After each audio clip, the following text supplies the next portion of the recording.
नमस्कार, मैं वैद्य राहुल साळुंखे सभी लोगों का मैं मेरे YouTube चैनल पे स्वागत करता हूं। आज का जो विषय है हमारा वो मन, स्वप्नावस्था और व्याधि, इस पर हम बोलने वाले हैं। मन ये विषय है, ये इंडियन फिलॉसफी, भारतीय दर्शन शास्त्र और वेस्टर्न फिलॉसफी दोनों ने उस पर काम किया है, दोनों ने उस पर पढ़ाई की है और ये पढ़ाई का विषय रहा है हर विद्वानों का। इस पर आज हम बोलने वाले हैं। इसका कारण ये है, आयुर्वेद ने भी मन के बारे में अलग अलग जगह पर थोड़ी थोड़ी जानकारी जो है वो दी है।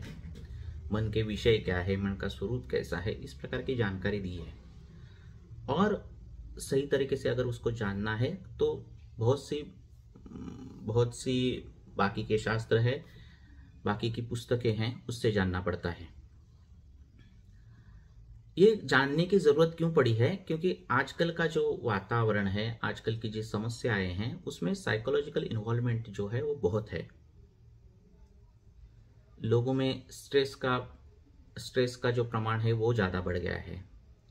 तो कई बार ऐसे होता है कि रुग्ण डॉक्टर के पास जाता है, अगर वो डॉक्टर अच्छी तरह से बात नहीं करता, अच्छी तरह से टाइम नहीं देता, अच्छी तरह से बर्ताव नहीं करता, तो उसका डायग्नोसिस कितना भी अच्छा हो, दवाई भी अच्छी दो, तो भी जो फर्क पड़ता है उसमें 19-20 रह जाता है। पेशेंट सेटिस्फाई नहीं होता। और अगर डॉक्टर बहुत अच्छा है, बातें बहुत अच्छा कर रहा है, उनका पेशेंट के साथ जो बर्ताव है बहुत अच्छा है, तो अगर दवाई भी थोड़ी बहुत 19-20 हो गई तो भी रुग्ण जो है वो सेटिस्फाइड रहता है, उसको आराम पड़ता है। ये व्यवहार में दिखता है।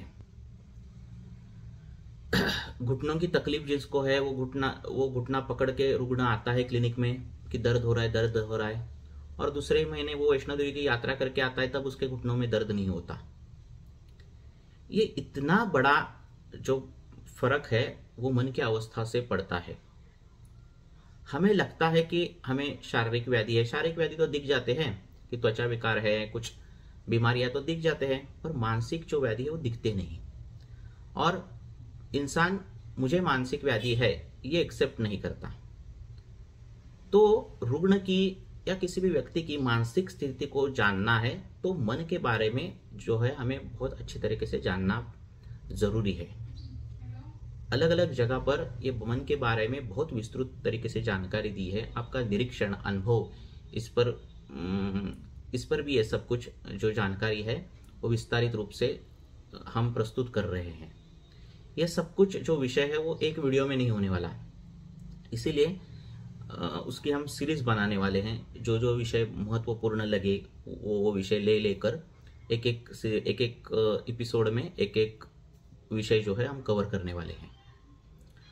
आपने देखा होगा कि बहुत सारी पर्सनैलिटी रहती है, बहुत सारे लोग रहते हैं। हम खुद भी कभी कभार ये बोलना नहीं चाहते पर बोलते हैं, वो करना नहीं चाहते पर करते हैं। इस चीज़ को मैं सोचना नहीं चाहता पर फिर भी मैं सोचता हूँ। अभी भी आप मेरा वीडियो देख रहे हैं तो भी सोच रहे होंगे कि ये आगे क्या बोलने वाले हैं, ये टॉपिक इन्होंने क्यों लिया, या फिर अरे ये टॉपिक पहले भी मुझे बोलना था। इस प्रकार का विचार आप करते होंगे। ये वीडियो सुनते समय कोई आपको बुला रहा होगा, किधर तो आपको जाना होगा, उसका प्लानिंग आपके दिमाग में चल रहा होगा। ये सब कुछ जो है आपका सबकॉन्शियस माइंड जो है वो चालू रखता है काम। और आपको ये अंदाज नहीं होगा कि हमारा जो सबकॉन्शियस माइंड है वो बहुत पावरफुल है हमारी जो डेली रूटीन पर्सनैलिटी से। और अगर हमारी पर्सनैलिटी अगर स्ट्रांग नहीं है तो ये जो हमारा सबकॉन्शियस माइंड है वो किसी तो तरीके से जो है आपकी पर्सनैलिटी पर हावी हो जाता है। आपने देखा है कि कई लोग बोलते समय हाथ हिलाते हैं, कई लोग बोलते समय पैर हिलाते हैं, कई लोग बोलते समय अगर उनको ब्लैंक पेपर दे दिया तो वो उस पर कुछ एक आध प्रकार की जो है डायग्राम निकालेंगे। कई लोग स्क्वायर ही निकालते हैं, कई लोग सर्कल ही निकालते हैं, कई लोग ऐसे स्टार निकालते हैं, कई लोग सिर्फ हाथों से ऐसे साइन करते समय, बोलते समय ऐसे हाथों से कर देते हैं। तो ये क्या है? हमारा जो back of the mind, unconscious mind जो है वो ये सब चीजें करवाता है। ऐसे ही नहीं होता। ठीक है, एक आदमी को एक ही प्रकार की लत लग गई, एक ही प्रकार की आदत हो गई है, वो ऐसे ही करता है, ऐसे नहीं होता। वो कुछ बताना चाहता है। हाँ, सबकॉन्शियस माइंड जो हमारी छुपी हुई इच्छाएं हैं, छुपी हुई आकांक्षाएं हैं, छुपे हुए विचार है, वो हमारे जो डेली रूटीन पर्सनैलिटी है उस पर वो हावी हो जाते हैं। क्या है कि हम जो व्यवहार करते हैं, सुबह उठते हैं, काम पर जाते हैं, जो हमारे कर्तव्य दिए हैं वो कर्तव्य पूरे करते हैं। ये सब करते समय सोशल जो नियम है, सोशल जो रूल्स है वो हमें फॉलो करने पड़ते हैं, सोशल कंडक्ट फॉलो करने पड़ते हैं, नियम फॉलो करने पड़ते हैं। तो इसके वजह से जो है मन जो है वो काम नहीं करता, वो चीज़ें नहीं बोलता, वो चीज़ें नहीं देखता जो समाज को मान्यता नहीं है। पर सबकॉन्शियस माइंड में ऐसे कुछ छुपी हुई चीज़ें हैं, सबकॉन्शियस माइंड में ऐसे कुछ विचार है, तो वो अगर वो उतने स्ट्रांग है तो वो जो सबकॉन्शियस माइंड है वो हमारे डेली पर्सनैलिटी पर उसका इफेक्ट डालता है। कभी कभार वो इफेक्ट इतना ज़्यादा होता है कि हमारी जो रूटीन पर्सनैलिटी वो चेंज हो जाती है। कई लोग बोलते कि मैं बोलना नहीं चाहता पर मैंने बोल दिया ऐसा और गलत हो गया। कई लोग बोलते कि मैं करना नहीं चाहता पर मैंने कर दिया। कई लोग बोलते अरे मुझे ये आदत लग गई है, मुझे पता है ये आदत नहीं छोड़नी है पर मैं छोड़ नहीं पा रहा हूँ। ये इतना जो सबकॉन्शियस माइंड है वो इतना स्ट्रांग रहता है कि हमारे डेली पर्सनैलिटी पर उसका प्रभाव पड़ता है। यही मन की जो इच्छाएं हैं, सबकॉन्शियस माइंड में दबी हुई इच्छाएं, दबी हुई विचार, ये जो सब कुछ है वो कब एक्सप्रेस होगा? जब उसको जो नियम है, सोशल कंडक्ट है, वो सब अगर नहीं होंगे, उसको खाली मैदान में छोड़ दिया हमने मन को, तो वो सब कुछ चीज़ें वो बोलेगा, वो सब कुछ चीज़ें वो करेगा, वो सब कुछ चीज़ें जो है वो दिखाई देगी। पर ये नहीं दिखाई देता। बहुत सारे पेशेंट हम देखते हैं, लेडीज लोग, ज़्यादातर लेडीज लोगों को, स्त्रियों को ज़्यादा समस्याएं रहती है क्योंकि वो उनके दुख दर्द है, उनके काम है, वो कभी एक्सप्रेस नहीं कर पाती। उनकी जो पर्सनैलिटी, मूल पर्सनैलिटी जो है तो वो उतनी स्ट्रांग नहीं रहती। तो हिस्टीरिया जैसी केसेस या फिर साइकोलॉजिकल केसेस जो है उसमें ज़्यादातर महिलाएं ज़्यादा रहती हैं। तो पेशेंट जब आते हैं क्लिनिक में और हम जब बातें करते हैं तो वो अगर हमने कुछ पैम्परिंग थोड़ा किया तो वो रो पड़ते हैं। इतना उन्होंने जो दर्द है, वो अश्रु है, वो छुपाए रखे हैं, वो विचार छुपाए रखे हैं। तो ये जो चीज़ें हैं कि जो आप करना चाहते हो, जो भूतकाल में आपके जीवन में घटी है। देखो, भूतकाल बहुत बड़ी चीज़ है। बचपन में आपने कितना दूध पिया है, हाँ, कब दूध छोड़ा है, इसका परिणाम भी आपके भविष्य काल पे पड़ता है। बचपन में आप माँ के पास कितने रहे हो, हाँ, आपके दादी के पास कितने रहे हो, आपके पिताजी के पास कितने रहे हो, हाँ, किस बर्ताव में, किस एटमॉस्फेयर में आप बड़े हुए हो, इसका पूरा का पूरा परिणाम जो है वो आपके भविष्य काल में, तरुण अवस्था में और वृद्धावस्था तक उसका प्रभाव दिखता है आपके पर्सनैलिटी पर। चाइल्ड साइकोलॉजी जब पढ़ोगे तो उसमें बहुत उसमें डिटेल्स जो है वो दिए हैं। तो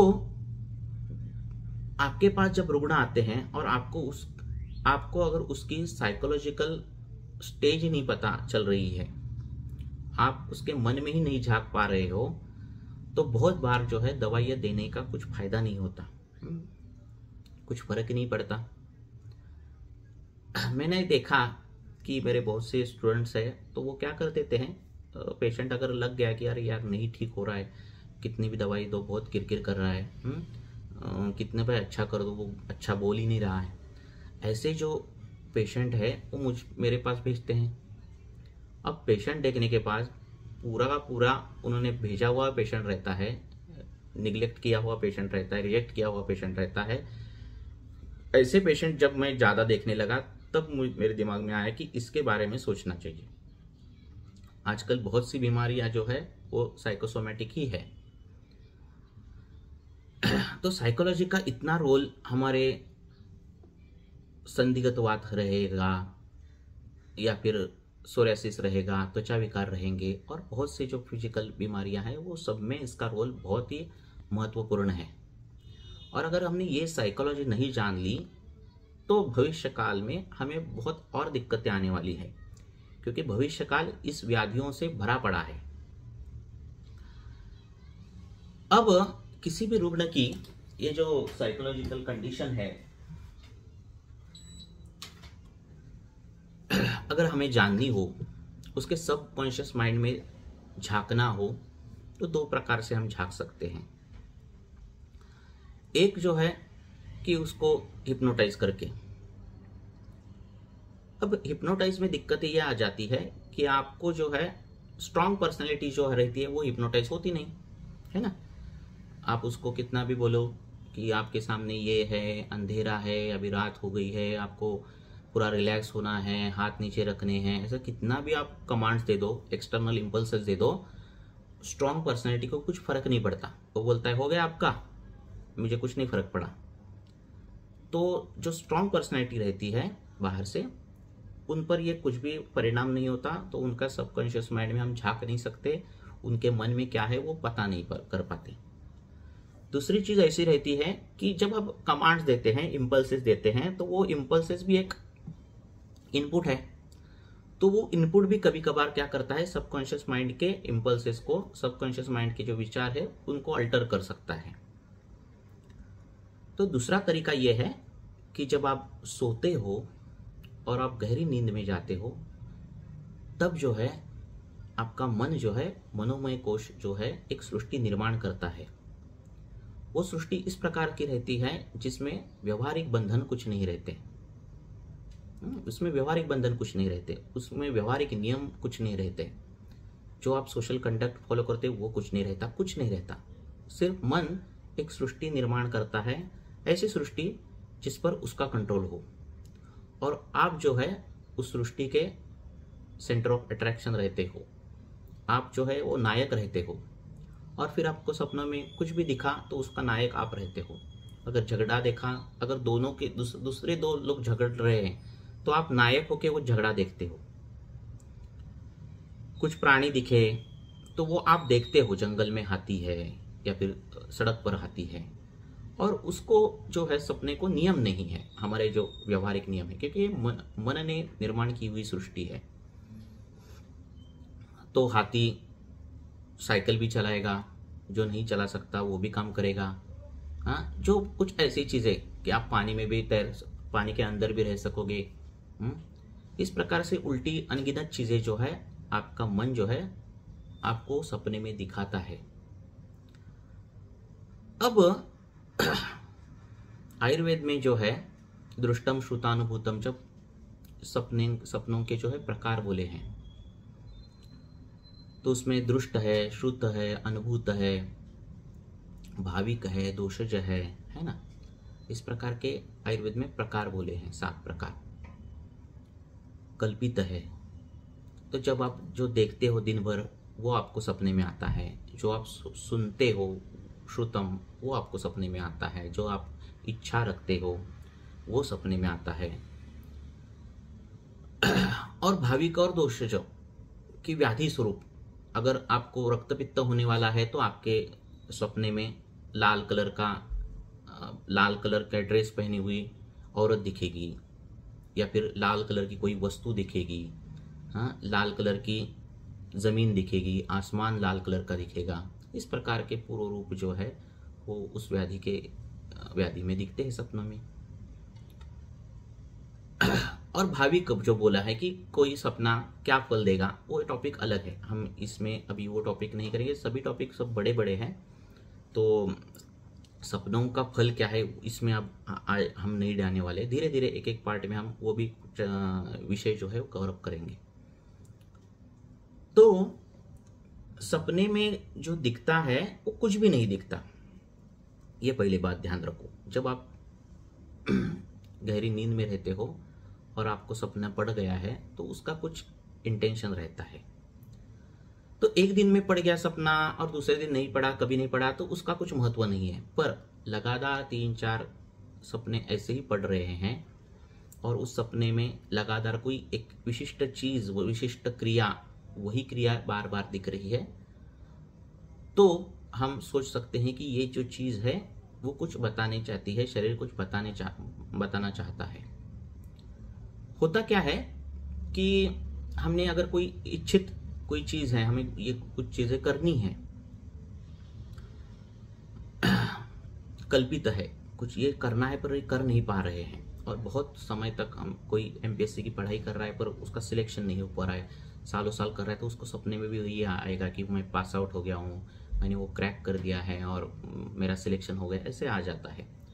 तो ये क्या है कि जो चीज़ों की इच्छा की वो चीज़ सपने में दिखी। ये बहुत सिंपल है कि मुझे एक आधी चीज़ चाहिए और उसका सपनों में मुझे वो चीज़ मिल रही है, पर इतना सिंपल नहीं है चीज़ें, क्योंकि बहुत बार जो है मैनिफेस्टेशन होता है जो हमें चीज़ें चाहिए उसका, और ये मैनिफेस्टेशन है वो विशिष्ट प्रक्रिया से होता है। ये मन है, ये मनोमय कोश है, ये मन निर्माण की हुई सृष्टि है, इसको नियम नहीं है, फिर भी उसको नियम है, फिर भी उसको नियम है। शरीर में क्या गड़बड़ी चल रही है, ये गड़बड़ी प्रेजेंट करने के लिए शरीर जो है विशिष्ट प्रकार की चीजें दिखाता है, विशिष्ट प्रकार की क्रियाएं दिखाता है, और उसी प्रकार की क्रियाएं, उसी प्रकार के सपनों का वर्णन जो है आयुर्वेद में है, बहुत अलग अलग जगह पर है, वो भी हम अगले अगले वीडियो में देखने वाले हैं। अरिष्ट में सभी ये चीजें आ जाती है, वो भी हम आगे के वीडियो में देखेंगे। तो जैसे किसी को कोई चीज चाहिए, ठीक है, किसी इंसान को कोई चीज, एक आधी चीज चाहिए और बहुत वो ईगरली उसको चाहिए, और बाद में पता चला कि वो चीज अच्छी नहीं है, लेने का कुछ फायदा नहीं है, बराबर है। तो ये जो मन में कॉन्फ्लिक्ट आ जाता है, ये जो मन में कॉन्फ्लिक्ट आ जाता है, रिसेप्टिव और रिजेक्टिव कॉम्प्लेक्स, ये जो कॉम्प्लेक्स है वो मन में उस चीज को, अब ये स्थिति जो है मन में, उसको सृष्टिमय कोश, उसकी जो सृष्टि जो है मनोमय कोश में, उस सृष्टि में उसको मैनिफेस्ट करना है, ठीक है ना। मुझे बाबा एक पोजीशन चाहिए, मुझे किसी का एक चीज का मेडिकल ऑफिसर होना है, ऐसे मैंने सोचा, और मुझे बहुत ईगरली वो जो है वो पोस्ट चाहिए, और बाद में पता चला अरे वो पोस्ट लेकर फायदा नहीं, उसमें पेमेंट नहीं है, अच्छा कहाँ पर भी पोस्टिंग होती है, बहुत तकलीफें हैं, उससे अच्छा वो दूसरा करो। अब ये जो मन में कॉन्फ्लिक्ट आ जाता है, वो दिन भर तो आप काम करते, वो मन में पड़ा रहता है कॉन्फ्लिक्ट, पर जब सोते हो तब सपने पड़ जाते हैं, तब मन जो है ऐसे ही नहीं सपने दिखाता, बहुत बार ऐसे ही दिखाता है, पर मैंने बोला ना कि लगातार सपने पड़ रहे हैं, 3, 4, 5 सपने पड़ रहे हैं, और उसमें कॉमन चीजें हैं, मैनिफेस्टेशन चीजें हैं, तो उनको आपको सेपरेट करना पड़ता है। हर टाइप एज इट इज सपना नहीं आएगा, जैसे मुझे एक आधी चीज चाहिए और सपने में वो मिल गई, ऐसे नहीं आएगा, क्योंकि ये मन है, ये मन की सृष्टि है, तो वो मैनिफेस्ट होगा। तो अगर मुझे इस प्रकार का कॉन्फ्लिक्ट है कि मुझे वो चीज चाहिए पर अभी वो अवॉइड करनी है, इस प्रकार का है, तो मन में उस प्रकार के सपने पड़ते हैं। जैसे युद्ध का सपना पड़ा, तो आप युद्ध कर रहे हो, आप बीच में खड़े हो, युद्ध चल रहा है, और युद्ध में हार रहे हो क्या जीत रहे हो ये चल नहीं रहा, और बहुत ये जानना बहुत आपके लिए जरूरी है, और आप उस चरम सीमा तक पहुंच गए हो कि अभी क्या होगा। इस प्रकार के सपने जो है वो मैनिफेस्ट होते हैं आपकी भावनाओं को, ठीक है। तो ये मैनिफेस्टेशन जो है वो एक विशिष्ट प्रकार से होता है, इसके भी बारे में हम धीरे धीरे आगे के वीडियो में जानने वाले हैं, एक एक पार्ट लेकर जानेंगे, बहुत ही बड़ा सब्जेक्ट है इसीलिए। तो ये मैनिफेस्टेशन जो है, जैसे गुल्म व्याधि में उसको लगता है कि कुछ सुई कांटेदार लता जो है उसके हृदय पर उसने आरोहित हुई है, उसका हृदय उसको कवर कर दिया है, इस प्रकार का सपना पड़ जाता है। राजश्मा में सपने पड़ जाते हैं कि वो भस्म के पर्वत पर चढ़ रहा है, अस्थियों के पर्वत पर चढ़ रहा है।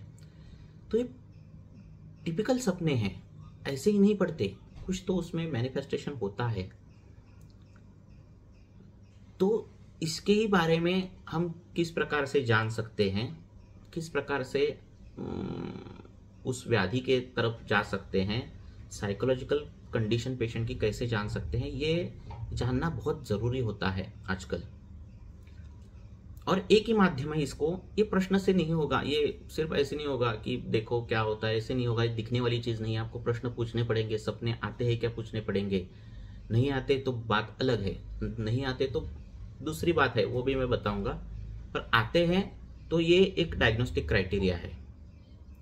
वात प्रकृति को जैसे हवा में तैरने के सपने आते हैं, ये कॉमन है।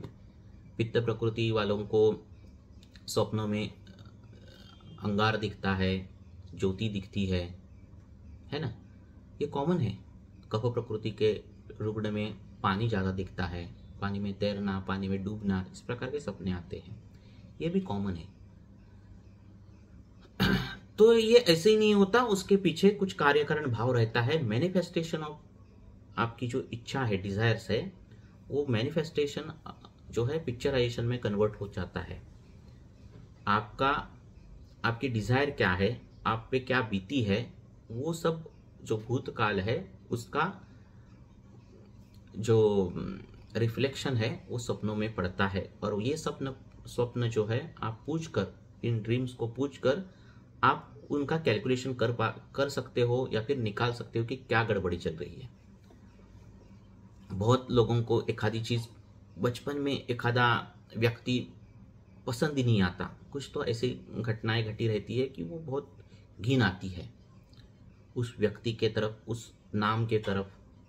और वर्तमान में, भविष्य में वो जो बचपन की जो बातें हैं, बचपन की जो चीज़ें हैं, वो इतनी छुपी रहती है सबकॉन्शियस माइंड में कि पता ही नहीं चलता। हम तो वो भी भूल गया होता है, किसी को याद नहीं रहता, फिर भी उसी तरीके का व्यक्ति, उसी तरीके का वही नाम अगर सामने आ गया तो वो व्यक्ति जो है वो डिस्टर्ब हो जाता है। इतना सबकॉन्शियस माइंड, ये जो छुपा मन है, ये जो सुप्त अवस्था है, वो बहुत स्ट्रांग रहती है, चाहे आप मानो या ना मानो। और कई ऐसे लोग देखे हैं कि वो बोलते समय लड़का अच्छा नहीं बोल पाते, बीच बीच में रुक जाते हैं, और कोई विशिष्ट शब्द को लेकर ही वो रुक जाते हैं, है ना, विशिष्ट शब्द, विशिष्ट नाम को लेकर रुक जाते हैं। ऐसे भी लोग हैं, या ऐसी कुछ अलग से लक्षण जो है, इनका जो रास्ता जो है वो हमें ऐसे ढूंढना पड़ता है। साइकोलॉजी ये सब्जेक्ट बहुत डीप है, और मेडिकल साइकोलॉजी जो दिया तो उसमें बहुत लिमिटेड आ जाता है। हिस्टेरिया आएगा, सिजोफ्रेनिया आएगा, बहुत लिमिटेशन आ जाता है। पर बाकी का अगर हमने दोनों शास्त्रों का मिलकर अगर पढ़ाई की तो एक बड़ा जो है आवाज हमारे सामने खुला हो जाता है कि इतना सब कुछ है। एक एक लेक्चर में जो है हम एक एक चीजें जो है वो विस्तार से देखने वाले हैं कि इस प्रकार की दोष दुष्ट समूर्छना हुई तो क्या हो जाता है, पर्सनैलिटी कैसे स्प्लिट हो जाती है, पर्सनैलिटी का रोल क्या है, ये सुप्तावस्था किस प्रकार से हमें जानना चाहिए, और धीरे धीरे जैसे जैसे आगे आगे जाएंगे उसी प्रकार से हमें चिकित्सा किस प्रकार से करनी चाहिए। रुग्ण को जब आपको लगता है कि साइकोलॉजिकल इन्वॉल्वमेंट ज़्यादा है तो दवाई देते समय सिर्फ हम ये ऐसी दवाई दी है, दो गोलियाँ सुबह, 2 गोलियाँ शाम को, 2 गोलियाँ ऐसे सिर्फ देना काफ़ी है क्या? तो काफ़ी नहीं है। इसकी भी जानकारी जो है हम अगले अगले वीडियो में देखने वाले हैं। तो इसीलिए जो है हमें मन की अवस्था जाननी है, और वाया हमें नींद से जाननी है, वाया हमें ड्रीम से जाननी है। तो आयुर्वेद में हर जगह निदान में, पूर्व रूप में, जहाँ जहाँ उनको लगता है कि बताना चाहिए, वहाँ वहाँ वो वर्णन किया है मानसिक अवस्था में तो वर्णन है ही, ठीक है, अरिष्टों में तो वर्णन है ही, पर छोटी छोटी चीजों में भी उसका वर्णन जो है वो दिया है। तो वो वर्णन और साइकोलॉजी, ये सब का मिश्रण, उसकी जो पढ़ाई मैंने कर रहा हूँ, करते आ रहा हूँ, और वो रुग्ण पर उसका प्रत्यय अच्छा आ रहा है, रिजल्ट अच्छे मिल रहे हैं, उसका विचार करके उस प्रकार से दवाइयाँ देके, तो उस प्रकार की पढ़ाई होनी चाहिए। और उस प्रकार से अगर आपने पढ़ाई की तो एक मनोरंजक और अभ्यास पूर्वक, इस प्रकार का ये विषय है स्वप्न, और इसके बारे में जो है हम धीरे धीरे एक एक उसका एक एक पन्ना जो है हम अलग अलग वीडियो में अलग अलग पन्ने जो है हम खोल रहे हैं, उसका आप आनंद ले लो। और आपके जो भी कुछ प्रश्न हैं वो कमेंट में, आपके जो सुझाव है वो कमेंट में पोस्ट करो, ताकि मुझे पता चले आपको भी क्या चाहिए। और इस वीडियो से मेरे पास अभी बताने के लिए ज़्यादा है, तो मैं धीरे धीरे उसको तोड़ तोड़ के जो है एक एक वीडियो मैं मेरे चैनल पर पोस्ट करूँगा। आपको अच्छा लगे तो ज़रूर शेयर करो, और आपके सुझाव जो है वो कमेंट बॉक्स में पोस्ट करो। धन्यवाद।